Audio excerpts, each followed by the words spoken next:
obviously a lot's been thrown at you. You've heard a lot of testimony. You've seen a lot of evidence, and I have a lot to say about that evidence. But I want to start by thanking you. This is obviously a difficult case, a difficult way for you to fulfill your obligations as jurors. And as you can see, this was a case that was taken very seriously, and for good reason, because a young girl disappeared. And as this investigation progressed, every time another layer of evidence was peeled away, every time another one of the defendant's lies was exposed, things began to look uglier and uglier.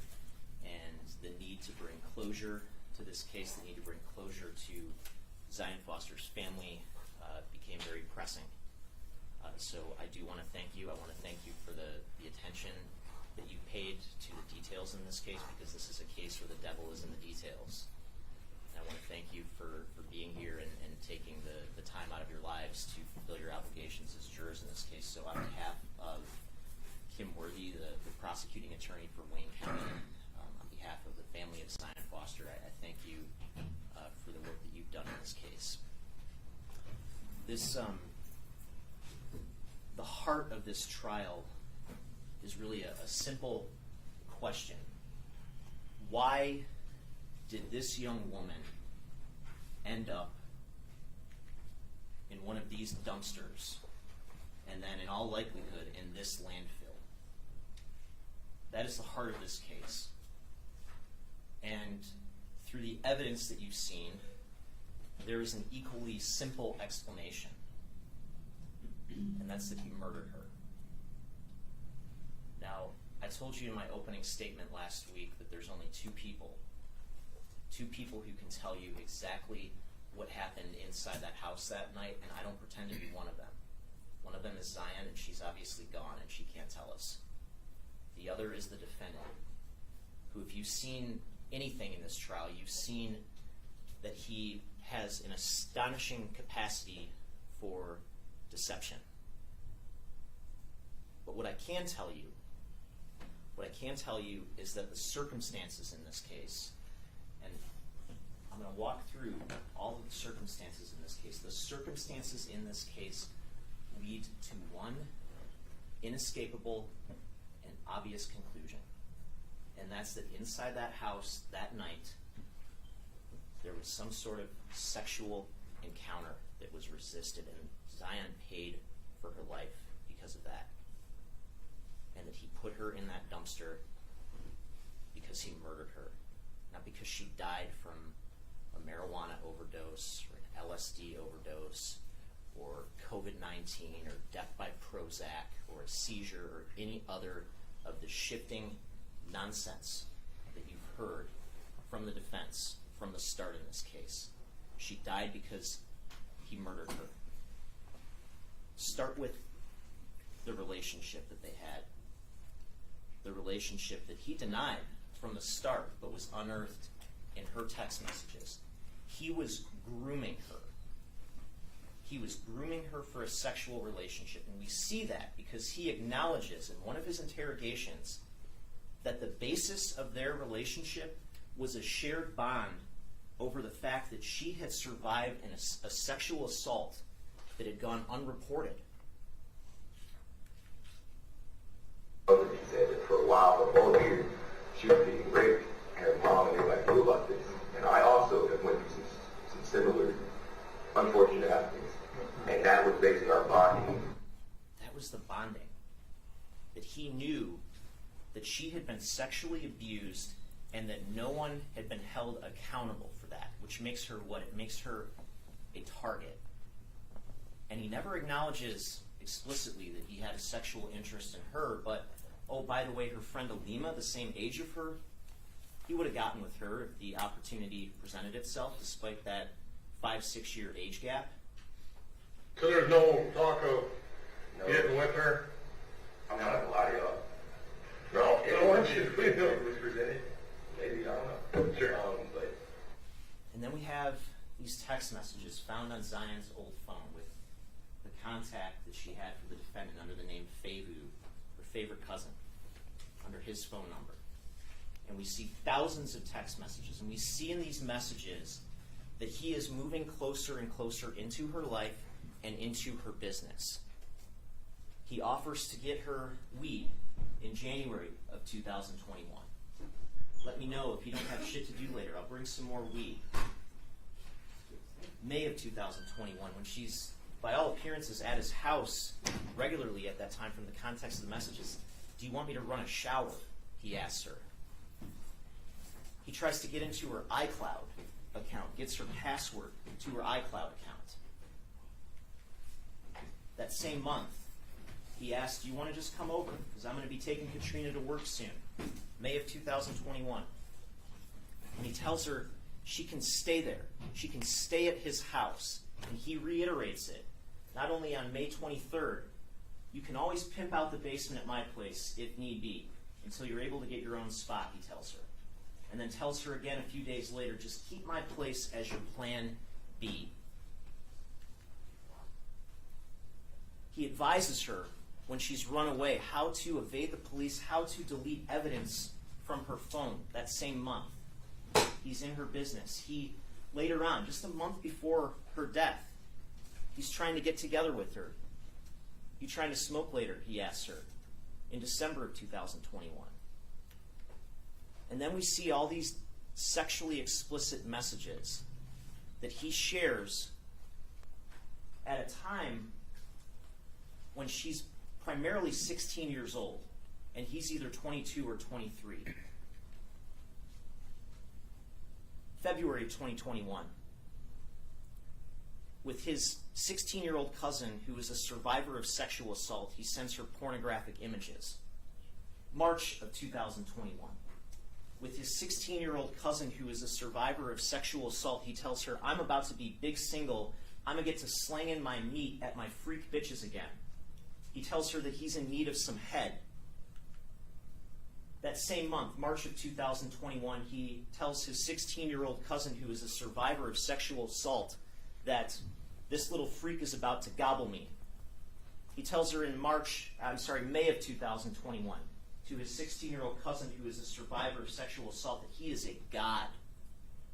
He is a god, and he brags that he can get with another girl when his child's mother, his live-in girlfriend, is in the same house.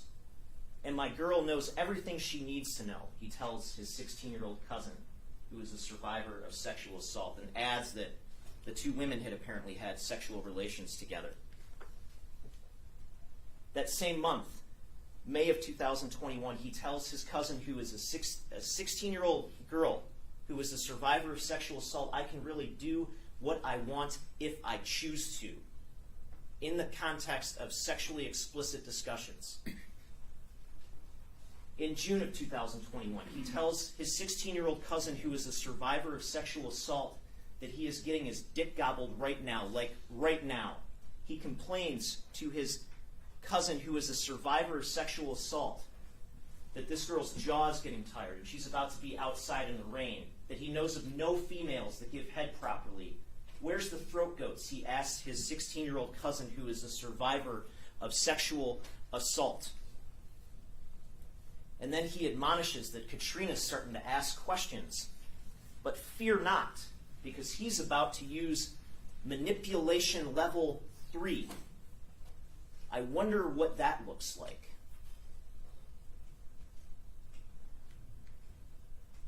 He tells his 16-year-old cousin, who is a survivor of sexual assault, in July of 2021, that he's on the phone with some girl's sister and she walks in and taught me that he's foul as fuck. He tells his 16-year-old cousin, who's a survivor of sexual assault, later on that month that he's trying to fuck for real. And then, of course, writes it off as a mistaken contact. Perhaps that was. But these messages are pervasive. They are absolutely pervasive. And then we have other messages where he's commenting on how beautiful she is. He tells her, you're beautiful and smart as fuck. You're a problem, and obviously that's just what it is. He tells her she's pretty and all, but these guys are on her nuts. He tells her she always looks gorgeous. One bad day is fine. And then we have these messages commenting about the possibility that they have a relationship, that everyone's kind of grumbling that there's something going on between them. I wonder why that is. And he reaches out to his 16-year-old cousin, who is a survivor of sexual assault, and talks about how he's about to kick his child's mother out of the house. That this bitch swear everybody want to fuck me or I'm just giving dick out, he writes to his 16-year-old cousin, who is a survivor of sexual assault. And then it queries with her, God, you know, a lot of people are saying we're in a relationship. What do you think about that? Why do you think he's asking her that? That's some high school level stuff. People are grumbling that we're in a relationship. What do you think about that? And his girlfriend has some oddball jealousy thing with you, he says. Like, why? And then we see on his phone that's recovered during the short period from when he got released on the Macomb County case until he was arrested on this case. And what do we find on his phone? We find videos depicting the rape of young women. We find comic books depicting the rape of young women. We find specific cousin-themed pornography on that phone with specific search terms for black cousin, specific search terms for real plus step cousin, and then all the videos that come along with that. Watch me fuck my step cousin on her parents' bed. Me and my step cousin-in-law get caught fucking. Deep anal, my step cousin doggy while my step aunt is not at home. This tells you what's in his mind about Zion Foster. This tells you what his intentions were when he brought her to his house late at night on January 4th of 2022, behind the back of his pregnant girlfriend, who was at work at the time. He brought Zion over to his house late that night, and she leaves that house in the trunk of his car on a night where he has an unexplained gash on his collarbone. What do you think happened inside that house that night? She died of COVID? She died of a seizure? And all the evidence tells us, and I'm going to walk through the timeline that he never wanted anybody to see, because his initial impulse was what? It was to deny that he was ever with her that night. But all the forensic evidence, all the videos tell us that they were together, and he was the last person with her. 10 o'clock p.m., his phone is consistent with being where? It's at his house. It's in the area of his house on the west side of Detroit. 10:20 p.m., her phone is consistent with being where? It's at her house in Eastpointe, on the east side. 10:42 p.m., his phone is consistent with being in the area of where it's right in the area of her home. And you can see the path that he follows. He goes to Hazel Park from his phone, pops up, drops off Katrina Smith at work that night, and then he goes straight where? He goes to Zion Foster's home. And he's there in that area by 10:42 p.m., when lo and behold, a car is seen pulling up to her house at that exact time. A car that looks exactly like his car. 10:48 p.m., his phone is still consistent with being in the area of Zion Foster's home. 10:52 p.m., Vertez Gonzalez, who testified that he heard the defendant's voice on the phone when Zion was in the car, he testified, I don't want to be on the phone. He texted Zion, I don't want to be on the phone when you're with your cousin. At 10:52, right after she would have gotten into that car. 10:53 p.m., he has further text messages corroborating his testimony. He says, not trying to have shit weird. I want you, have your times. You confirmed it was him. I heard bro's voice, so it's cool. He heard the defendant's voice. 11:15 p.m., the defendant's car is now back in his driveway, and you can see the passenger side door open of that car in that driveway at 11:15 p.m. And you can see there's two people going into the house, one taller, one shorter. That is the defendant, and that is Zion Foster. The last image of her alive. 11:16 p.m., sure enough, his phone is consistent with being right there in the area of his house. 11:24 p.m., her phone is consistent with being where? In the area of his house. Because that's when Vertez Gonzalez took that screenshot of her location sharing. 11:34 p.m. Zion's phone is still consistent with being at the defendant's house. All this data shows that they're together. 12:03 a.m. This is where you can start to see the deception at play. Katrina Smith messages the defendant, "How are you feeling?" He responds, "Tired, probably going to smoke a little and go to sleep." It's a lie. Why is it a lie? Because he doesn't mention that he has his 17-year-old cousin, who she's jealous of, over the house in the middle of the night behind her back. It's deception. 12:03 a.m. Vertez Gonzalez messages Zion, "What time are you going home?" She replies, "We finna smoke again." Does it sound like somebody who's committing suicide that night?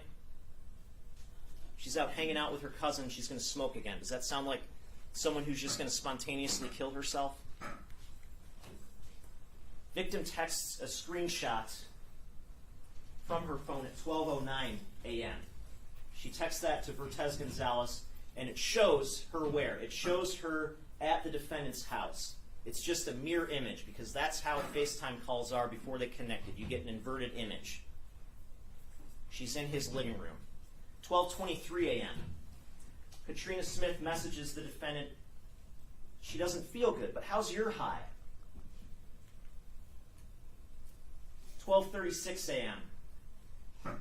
He responds to her, "Relaxing as fuck. Actually fell asleep." Another lie. Why is it a lie? Because he doesn't mention, again, that there's someone else there. There's something else that he is up to that night that he does not want Katrina Smith to know about. 12:59 a.m. Zion Foster's last outgoing text message. "On my way home," she writes to Vertez Gonzalez. "On my way home." Again, does that sound like someone who was about to spontaneously kill herself, is one of the arguments that the defense has raised in this case? You can see a pattern up until this point in these communications. There's nothing out of the ordinary about Zion's communication. She's out hanging out with her cousin. She's smoking weed. She's about to go home. The defendant's communications, you see a pattern of deception, because he's hiding the fact that she is there from the person that is closest to him in his life. We move on to 1:08 a.m. on January 5th, and Zion's phone is still consistent with being in the area of the defendant's house. But then 1:15 a.m., the phone suddenly drops from the cellular network. Just vanishes. All the data is suddenly gone. And that only happens because of one of several things. The phone is off, the phone's on airplane mode, or the phone is damaged beyond repair. This isn't accidental that the phone just goes off the network at this point. 1:25 a.m., this is where it starts to get really interesting. Katrina Smith, who's pregnant at the time, writes, "I think I need to come home. I don't feel good." The defendant's response, a few minutes later, 1:28 a.m., "You can make it, baby." Why doesn't he want to go pick her up at that point? Because he's just killed his cousin. 1:48 a.m., you can see his car pulls out of the driveway, and then it creeps all the way to the back of the driveway, away from the view of the road for the most part.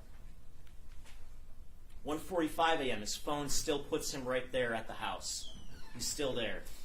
1:48 a.m., the car is parked in back by now. There's a person, by all accounts the defendant, who emerges from the house. He gets in the car, and then the light goes on. He's putting her body in the trunk at that point. A minute later, the car pulls off. And where does the car go from there? Where does the defendant's phone go from there? It goes straight to a parking lot full of dumpsters in Highland Park. You can see the trajectory following along the lodge, and the phone stays there. It stays in that parking lot for several minutes by those dumpsters. And you can see on the video that at around that same time, when you correct for the time differential, that a car pulls right up to that dumpster.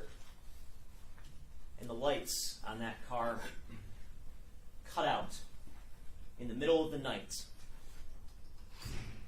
And he wants you to believe he's there for totally innocent reasons. You can see a few minutes later that there's activity by that dumpster. It's hard to see because he cut out his lights. But you can see there's legs moving around right by that dumpster. And that's the dumpster, by the way, that he says, ultimately, weeks later, after her body is long gone, he finally says, yes, I put her there.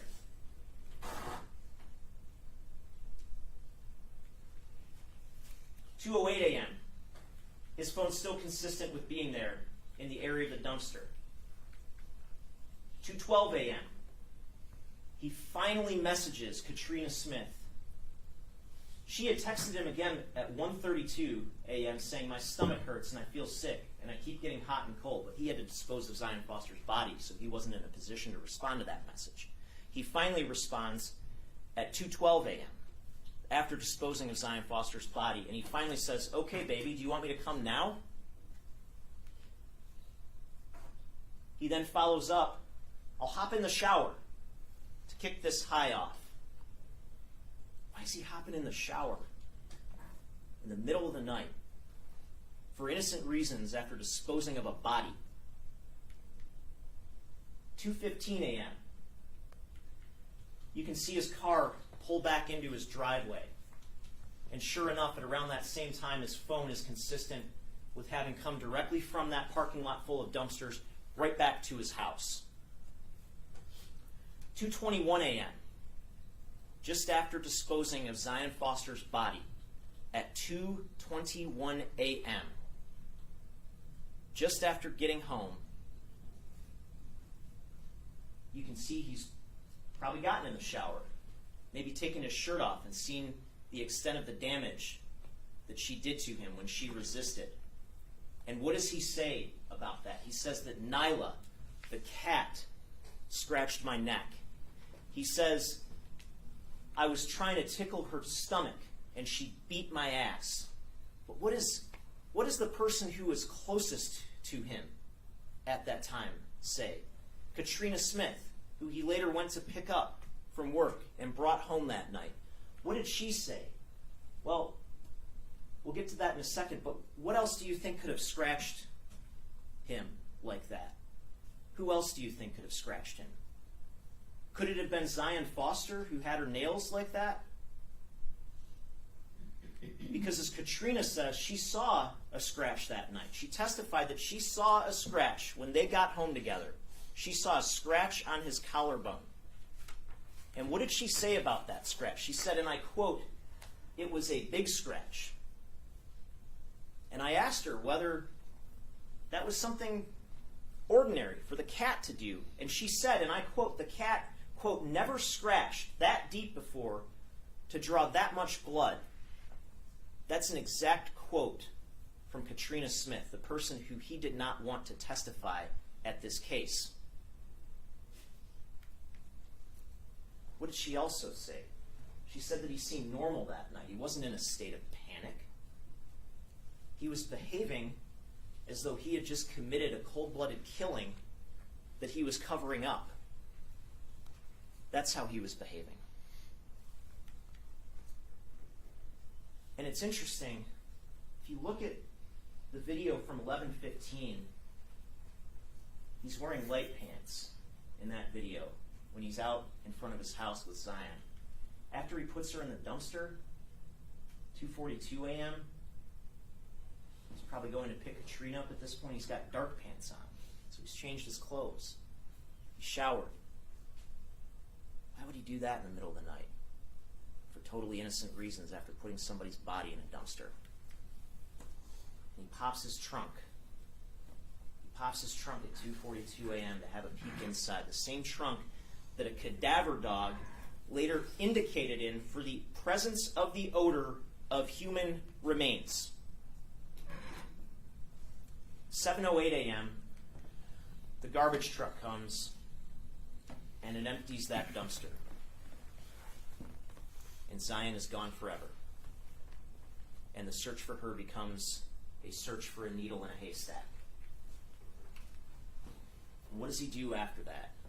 The very next day, January 6th, the day after putting her body in that dumpster, he goes to check on it.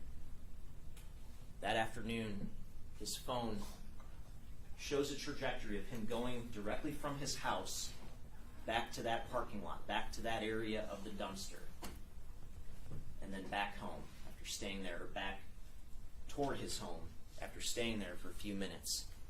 And yeah, we can't say that that's his car that pulls up at that time. Obviously, that car has rims. His car didn't have rims.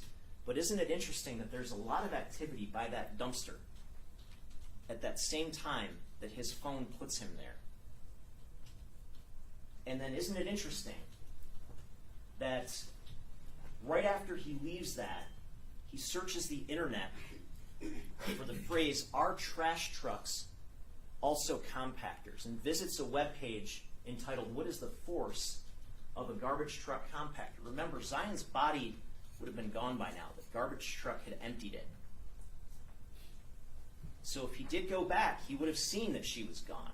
And he's trying to figure out whether whatever happens during the process of trash being compacted in a garbage truck is going to mask whatever he did to her. Are the injuries her body would have sustained inside that garbage truck going to cover up the injuries that he imposed on her? That's what he's probing. And then we have this very meticulous campaign of obstruction that he engaged in from the start, because his first act of obstruction in this case was to get rid of the single most important evidence in this case. And I hate to reduce a human being to the term evidence, but Zion's body was the most important evidence in this case. That is the most important piece of evidence that could have shown exactly what happened, and he made sure that she was gone forever, never to be found.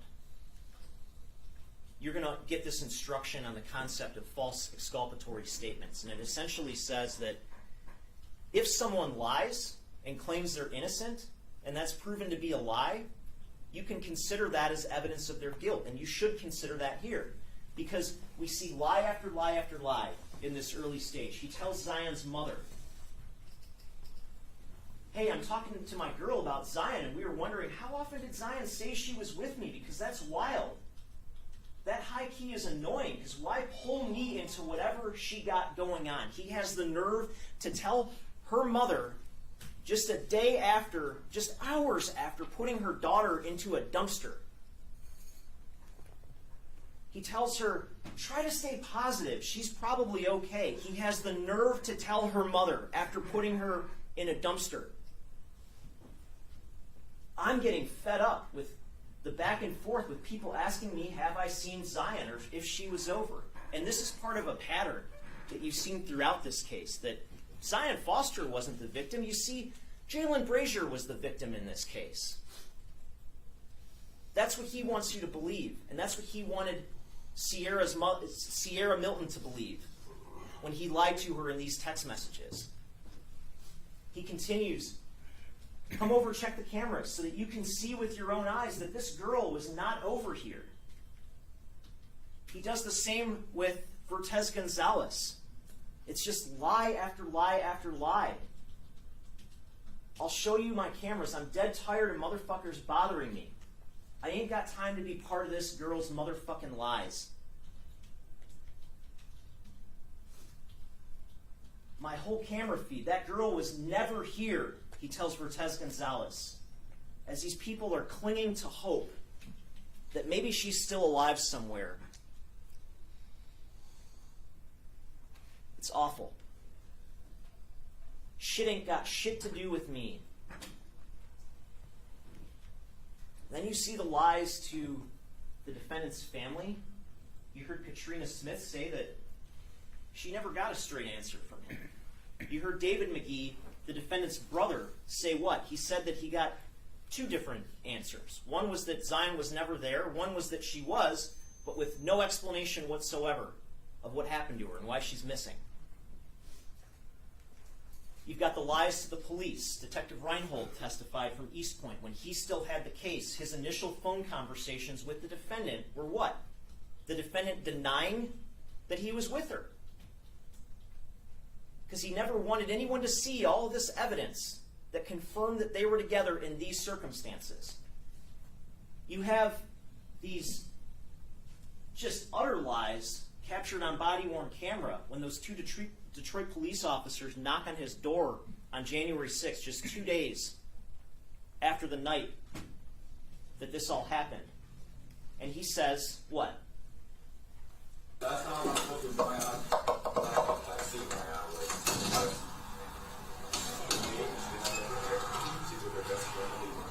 left her from him. He says the last time he saw her was in May, which is a complete lie. And he says that with such ease and such confidence and such calmness. He also tries to shift. Isn't it interesting that Zion's boyfriend was the one that kind of brought this up? Maybe you guys should look at him. He's the one that kind of told everybody just He says that again. believe that the boyfriend is the one that kind of told everybody. Again, deflecting. Deflecting. You shouldn't be looking at me. Look at these other people. He blames Zion's mother for what's going on. My auntie was there. I was like, my issue is for the long time of alibi. One, not for that anything. She said, at least once or twice a month, Zion said she's with me. I was like, why do you think to, hey, why the fuck would I be hanging with her to start with? You feel me? Like, if you don't see me around, our family don't really talk. I'm like, you think it's your fucking kid. You feel me? Like, you're gonna see what she left with, who she's leaving with. You didn't even see she had a fucking coat on. But now I'm getting, I'm stressed. He's stressed. I'm sure it must have been difficult for him. He doesn't know at this point that these messages are going to be found because he's wiped his phone. He's gotten rid of her phone.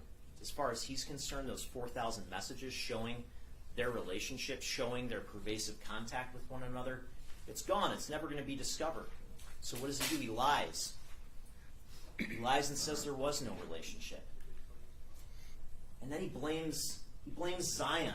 He blames Zion for her own disappearance. That was never in my house. We believe in now. And she's known to be a runaway. Like, she's ran like 4 times, and every time she got some dude's house. And her mom knows this. Her mom's just playing it a certain way, and it's making me so fucking uncomfortable. And then we have all the obstruction in the phone. The factory reset the defense wants you to believe was just some kind of accident.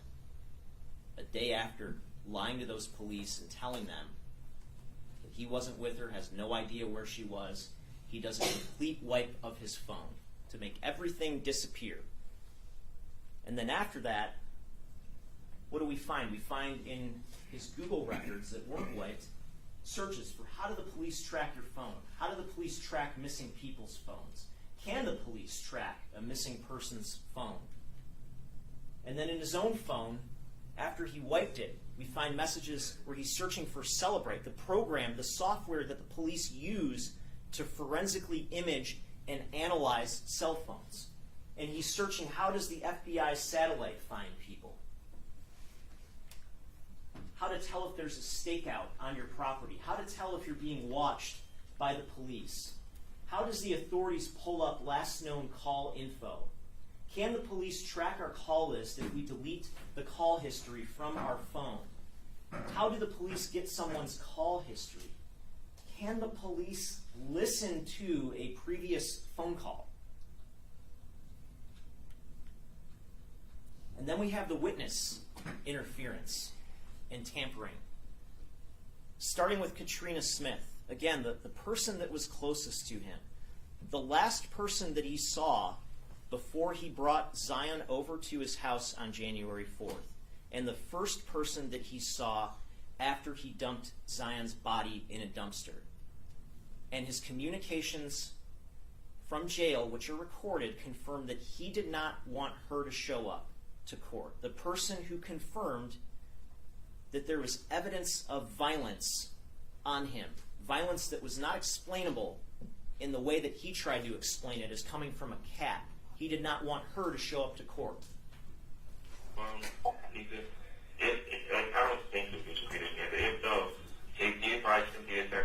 I will be.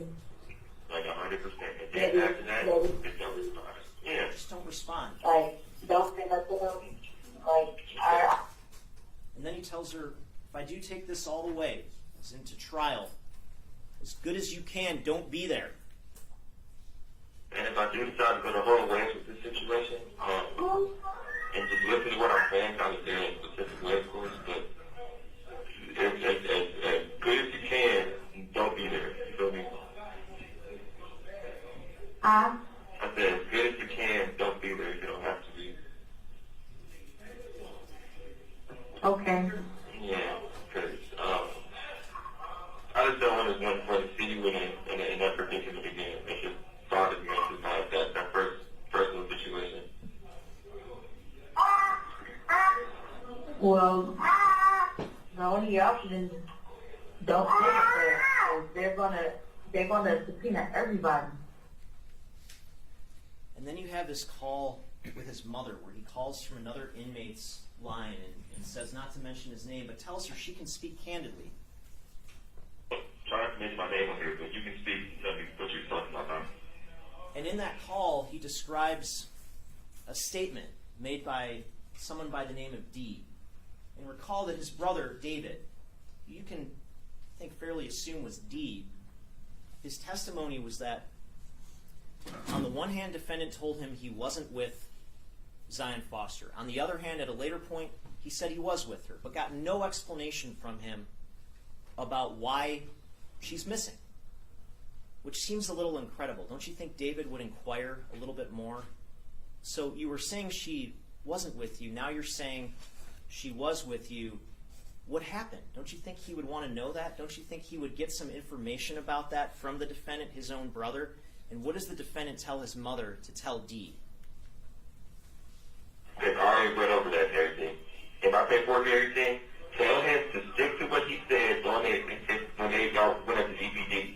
It literally said that he said he knew nothing about anything, nothing at all. The prosecutor wants to going to try to make, well, I assume so, try to make him go back on anything. Going to ask if y'all do anything or something like that, and just no. That's all you got to do. That's my lawyer said. Just no. Just stick to that.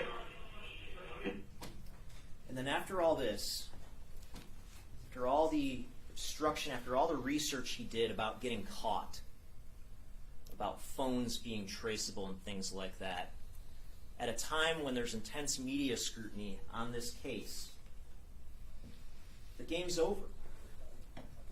He's got to come up with some explanation. So on January 19th of 2022, when Zion Foster's body is long gone, he comes to the police station and he's got a lawyer and he's got a story. He's got a story to try to explain the unexplainable, to try to explain an innocent reason for putting a young woman's body in a dumpster. And you've seen throughout this that that's all that was. It was a story. It was a story that he couldn't keep straight during the many times that he told it. It was a story that, if you look at the material details of it, was full of demonstrable lies, and it's a story that's completely unbelievable. But let's start with just the idea that he couldn't keep this story straight. As an example, in the first part of his statement on January 19th, he couldn't even say that Zion was dead when he put her in the trunk. He just says that her heartbeat was faint, and it seemed like she wasn't breathing, and he went right to what? He went right to putting her in the trunk. Well, look at her body, but her heartbeat was getting very, very faint, and her breathing was like non-existent. And I don't know that back seconds. okay. I smoked. All we had was weed, no marijuana. So I freaked out. I'm like, okay, well, this looks terrible. This looks very bad. I didn't know what to do. So I took her. I put her into my trunk. It's not until his lawyer goes over the statement with him that suddenly it's, oh, she was definitely dead at that point. Then we have this first claim that he makes that there was just weed, there was nothing else, and they mixed that weed together. Did she bring the marijuana, or did you already? So there was nothing else? No. Okay. Then the next day, what does he say? Oh, I wasn't honest. There was LSD too, and that must have been what killed her. On this on like the drug use. Just recently, just before the night, of course, I was trying like psychedelics, like acid or LSD, they're the same thing. And Okay. I think that's what killed her. Do you? Did you put some of it in the marijuana? It was in your marijuana. There were tabs, and I had two. And Were you using it that night? yes, The ease with which he can lie is remarkable. And what does he say in June? He says that that was just a lie, another lie. He says it was bullshit. Like, it was that, like, well, I left that out, about the LSD, but yeah, we both took a hit of LSD, and it must have hit her different, or hit her wrong. He says he was pressured to say Did you that. say it bullshit to him, or did he, see, I'm saying, he's telling me that, I'm trying to say, is he telling me bullshit that he didn't say, or did you tell no, him? that's why I told him. I felt pressure to just throw something out there before I did not mention it. Then I Just throwing something out there.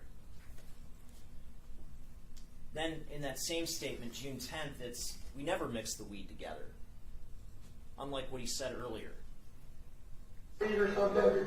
Okay, because I heard that, again, I'm glad I heard this, because when you're understanding a mix of weed, No, I have no idea. Never mixed it together.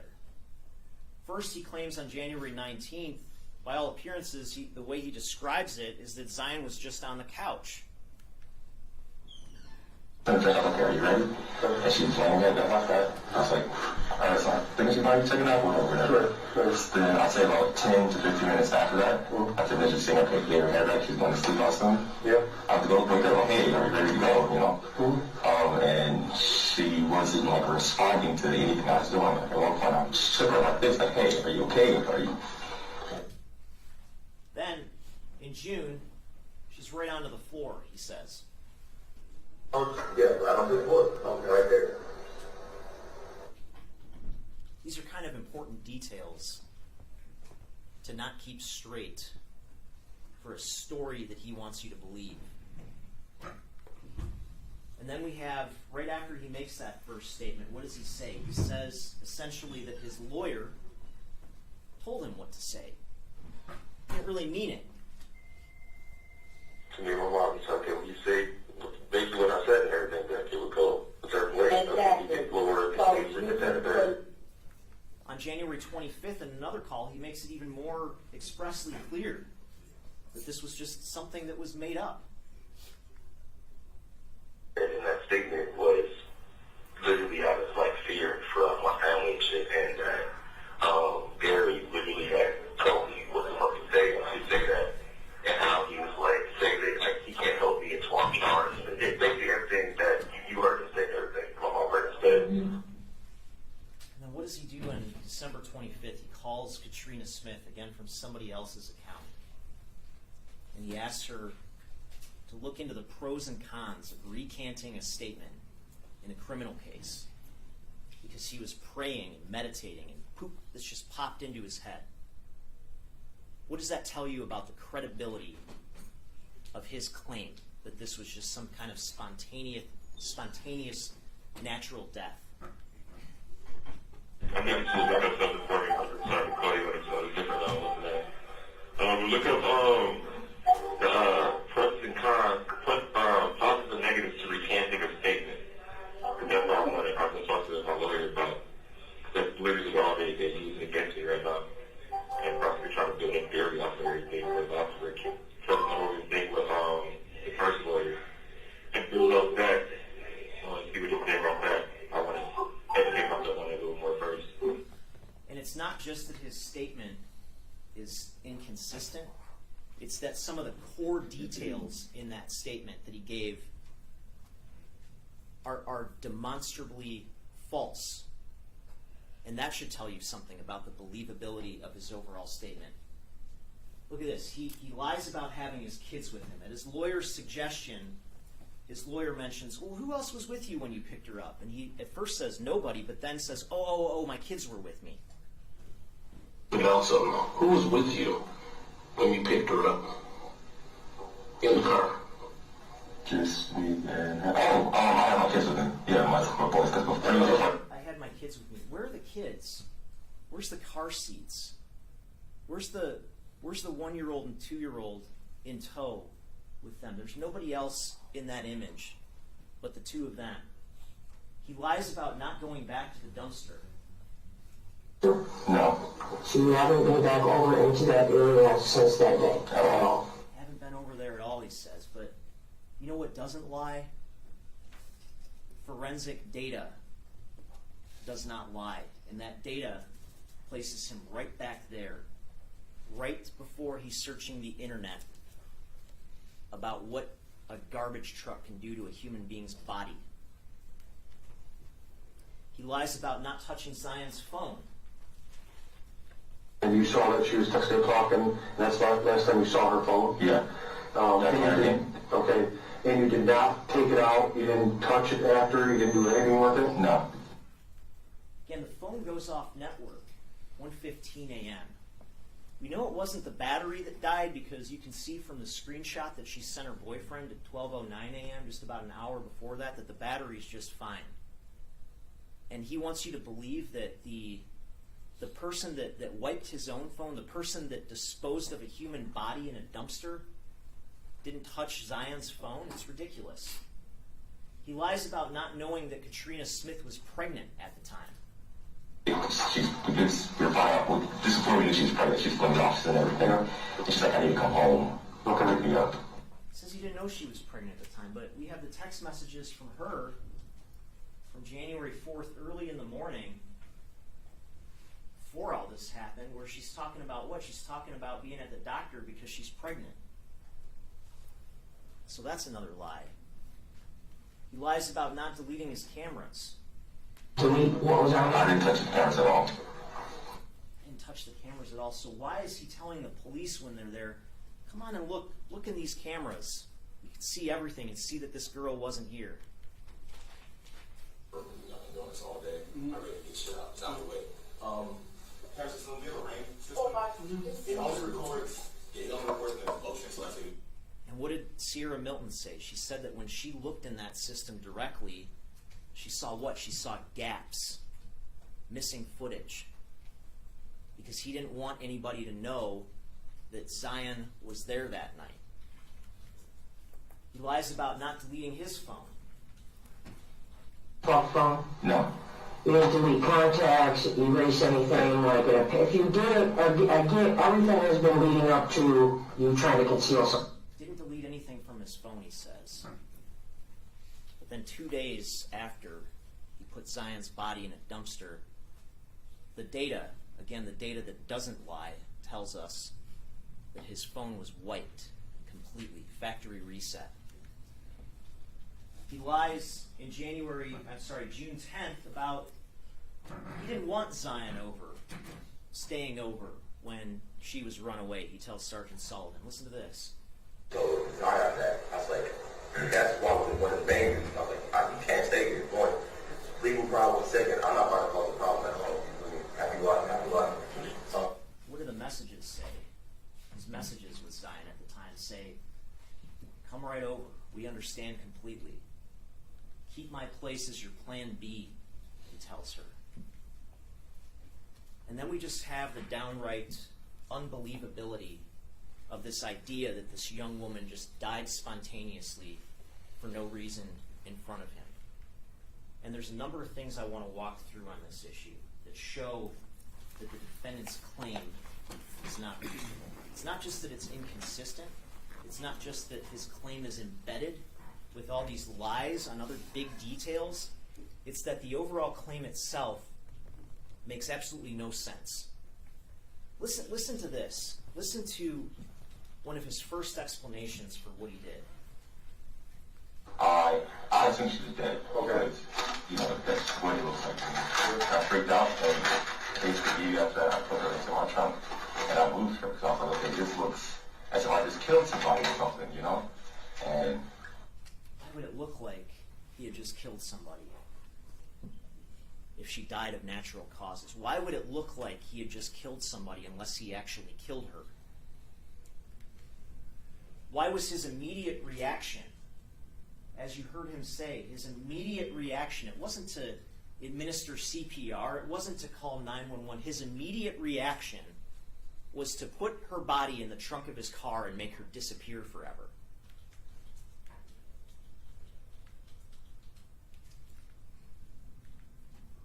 Why was his alternative that he described to put her in his basement?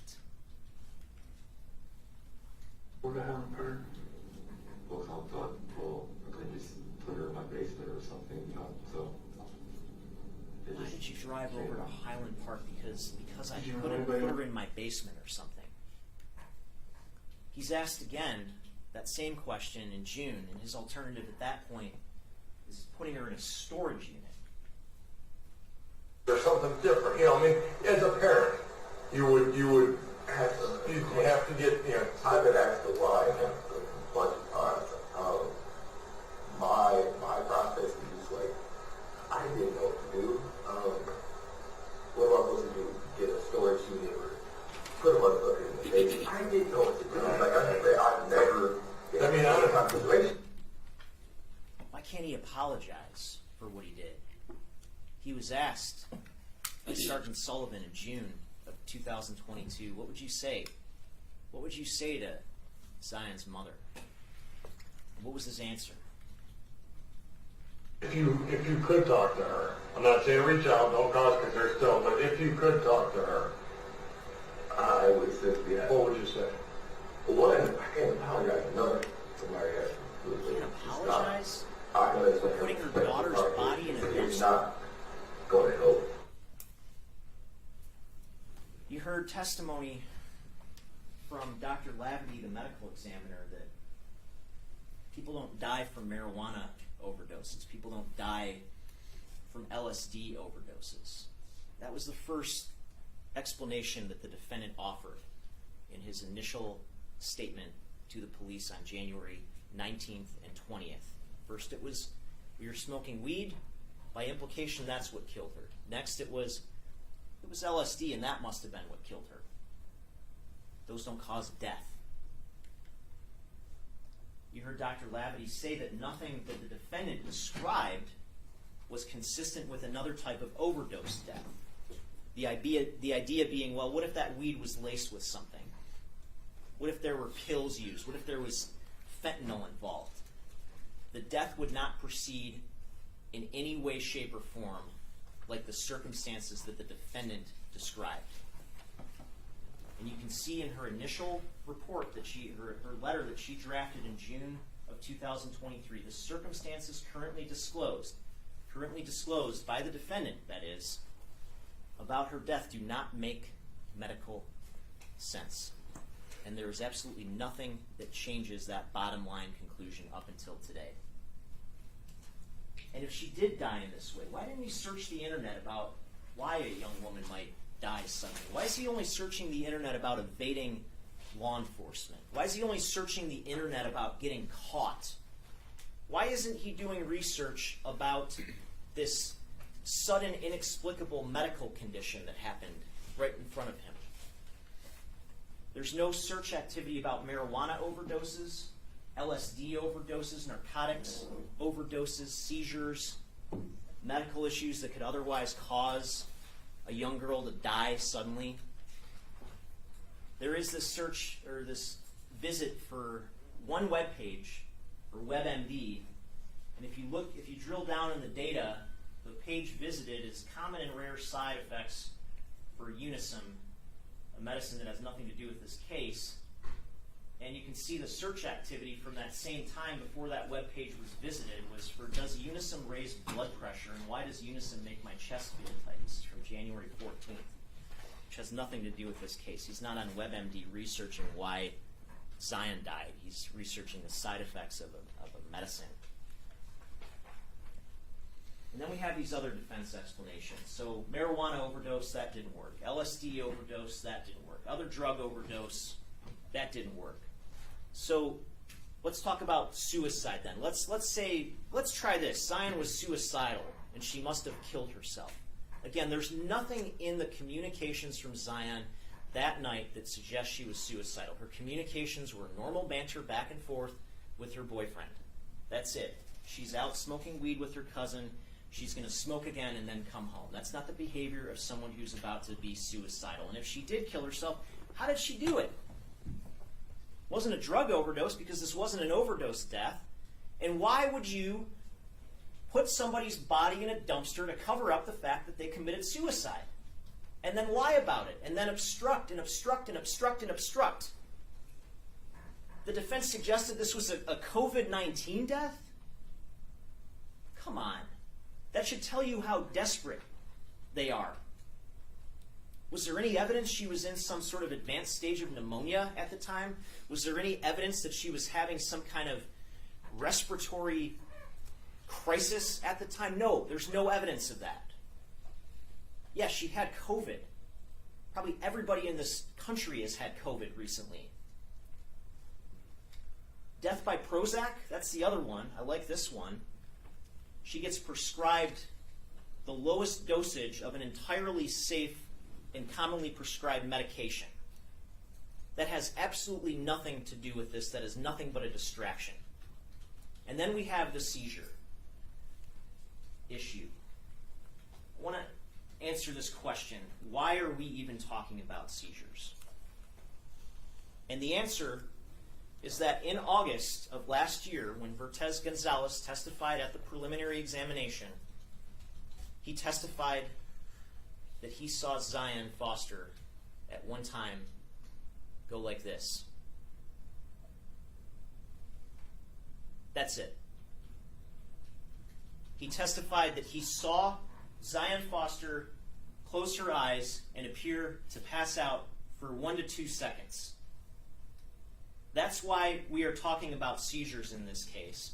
And that is nothing but a complete and utter distraction. Why is this a distraction? Well, because there's no evidence that Zion was on seizure medication. Vertez may have thought she was, but he's not the one who filled her prescriptions for her. Her mom did. There's no evidence in that 638 pages of medical records that she was medicated for seizures. Zion's mother testified that even though one of her other children has seizures, so she's familiar with symptoms, never saw Zion have any seizure symptoms. You see in that 638 pages of medical records that Zion went to the doctor a total of 19 times from 2016 until the month before her death, including a period in which she was hospitalized for COVID. Don't you think that if she had seizures, if she had some sort of seizure disorder, if she had seizure symptoms during one of those 19 visits, that might have come up? But there's zero evidence that that was ever raised. No evidence of symptoms, no evidence of diagnosis. What Vertez saw, which is, again, Zion briefly closing her eyes, could have literally been nothing. Could have been nothing. Could have been anything at all. But if it was a seizure, it was what Dr. Lavity described as an absent seizure, which are basically harmless. They don't cause sudden death. They're common and they don't cause kids to die. And there were no symptoms described that she had any type of serious seizure or had ever experienced a serious seizure. And isn't it interesting that none of the defendant's statements, the defendant described this incident multiple times and made claims about how Zion died. He never described her having symptoms of a seizure, not once in any of the multiple opportunities he described what happened. And isn't it interesting that the defendant himself says that he has seizures? Listen to this. I have seizures. So, and when I get really stressed, my heart calculations and heart rate, so it messes with me. So I'm usually having weed just to think for later. He mentions that on January 19th. He mentions it again on June 10th. Because I got seizures. And I know my seizures. Don't you think that someone who has seizures, if what he had seen was anything remotely looking like a seizure, in one of these 3 statements that he made, he would have said that. He would have offered that as a potential explanation, but he didn't. Because this is nothing but a sideshow and a distraction. It's nothing but part of a pattern of shifting explanations to defend the indefensible. He got rid of Zion's body to conceal that he murdered her. That's the bottom line. He didn't get rid of her body to hide a death by COVID, a death by Prozac, a death by suicide, a death by seizure, or any of the other nonsense you've heard. He got rid of her body because he murdered her. That is why people get rid of bodies. Period. Full stop. And what really tells us that, is that we see in these prison communications, when that landfill search is winding down, that he never wanted her body found. Think about this. If he was being truthful, if Zion really died of natural causes, finding her body would have exonerated him. He should have been out there digging with a doggone hard hat and a hazmat suit on to try to find her body. But what do we find in his communications? We find on January 25th, he says, I should have literally never went to the damn police department. That's literally all I had to do was nothing. She's crazy. I said, you literally never went to the damn police department. That's what you all had to do was nothing. No. If he was innocent, Yeah, I know. if he was innocent, what he should have done, if this really was some momentary panic that he had that night, he should have made sure her body was found the very next morning, because that would have exonerated him. Instead, he waited until she was gone, and he did everything he could to cover up what he did. That is not the behavior of somebody who is innocent. And then we have these messages that were found on a phone that he, by all appearances, had in a prison cell with him in October of 2022. Hundreds of messages between him and Katrina Smith, some of which touch on this case. And you can see in these messages he's sending selfies of himself. There's no question that it's him in these messages. He was at the Macomb Correctional Facility at the time of these messages. The phone was right in the area of the Macomb Correctional Facility at the time he was sending these messages. And what do we have? On October 1st of 2022, he gets a call from Katrina Smith. He gets a call saying that there's a detective who's asking around again. And this is a critical time, because this is right when the landfill search is winding down. This is an important time. And this is when you can start to see for the first time a sense of nervousness, a sense of panic in him. And she tells him that this detective is asking around. And there's another call right after this where he calls her back, and he asks her, is it anything like the one major thing it could be? Is it major? She reassures him no. Take a listen. So, I'm 6. Are you okay, first off? Yes, I'm fine. Okay, is it anything major? No. What, hello? Hello? Yeah, is it anything like the one major thing it could be? Is it major?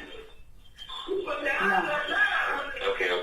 But So, it's just a heads up. And the rest of this call is telling, because in the rest of this call, he highlights his concern that he's been thinking about this. He's been up thinking so critically, he says, trying to decipher what's going on. And then he puts his theories out there about what's going on in the investigation.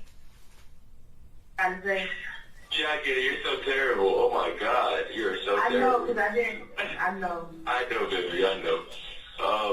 But I've I been just here want thinking you. so critically. I literally, I was sitting in the day room, literally, because I don't know why I think better when I'm around a lot of noise in here. So I'm sitting in the day room, just halfway, and now I got a fucking migraine. So I've been like deciphering certain shit. Oh man, while waiting for this other thing. But yeah, my assumption there, the most logical and possible one, right, is that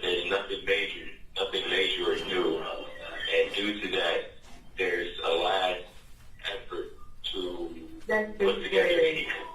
any types of anything. And that's basically the most logical thing that I came up statistically.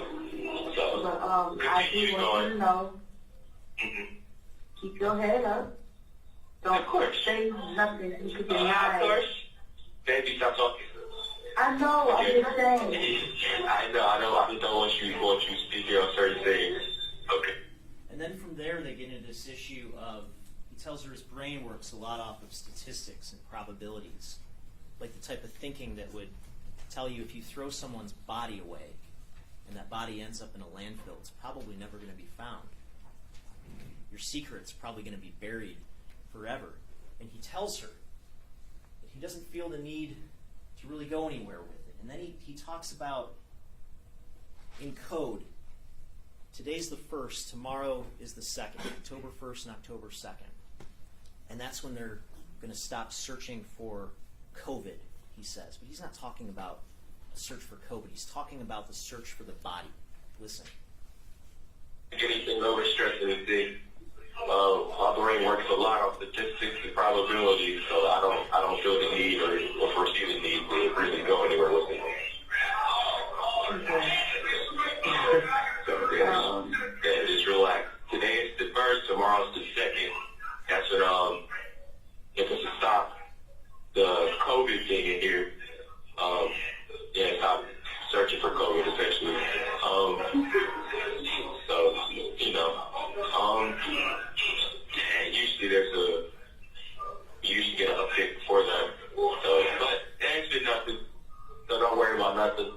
Just continue on with nothing and what you're doing, okay? I'm not worried. I'm just giving you Yeah, I know, baby, and I appreciate it. There's no need to, trust me. My mental state is so far ahead of shit. He's talking about the search for the body, and he's hoping that body never gets found. And the very next day, there's a series of communications that culminates with him sending Katrina Smith this link to an article entitled, "If I'm a Suspect in a Murder but no body is ever found, can I be charged?" The very next day, after having that phone call about the search for COVID, as he says, being suspended, he sends her this, and he follows up by saying, "I know, baby, and it's okay. I plan out every step, so relax. And the attachment I just sent is the main one. There is nothing to be worried about." Because he thinks that his secret is buried in that landfill forever. He thinks he didn't leave behind all this evidence. He thinks that people like Katrina Smith are never going to come to court to testify against him. But he's wrong. And he gets charged. He gets charged with second-degree murder and tampering with evidence. And I just want to briefly touch on the elements of second-degree murder. You're going to get a full instruction from the judge on those elements. But in a nutshell, there's two of them. One is that he caused Zion Foster's death. Two is that he did so with a particular state of mind. And there's one of three state of minds that applies to second-degree murder: an intent to kill, an intent to do great bodily harm, or knowingly creating a very high risk of death or great bodily harm, knowing that death or such harm would be the likely result of his actions. You're going to get this instruction that says when it comes to intent, when it comes to state of mind, you can and you should look to all the circumstances in this case. We can't read minds, so we have to look to the circumstances to tell what his intent was. And you're going to get this instruction on circumstantial evidence that says that circumstantial evidence by itself can be used to prove the elements of the crimes. And again, these are the circumstances that I just walked through. These are the circumstances that tell us that he caused Zion Foster's death, and that when he did that, he meant to kill her, or at least he meant to hurt her. And I want to boil this down in a list, because I know this can be a little bit confusing to look at. But if we just boil it down to this list of factors, these are the factors, these are the circumstances that show that this is murder, just in the most basic form. Number one, he groomed her. This was an inappropriate relationship that he was developing with her. Number two, he brought her to his home late at night behind his girlfriend's back. Number 3, he disposed of her body. And after doing that, according to his own girlfriend, he was calm and collected, and he had an unexplained gash on him, which is evidence of violence happening in that home that night. Number 4, he obstructed justice through, among other things, wiping his phone, lying to the police and others, and interfering with these witnesses and their testimony. And number 5, he came up with this story, this supposedly innocent explanation for what happened. Yet that story was inconsistent in key ways. He couldn't keep it straight. It was full of lies on key issues. The story was implausible. And he openly acknowledged that he wanted to recant that story.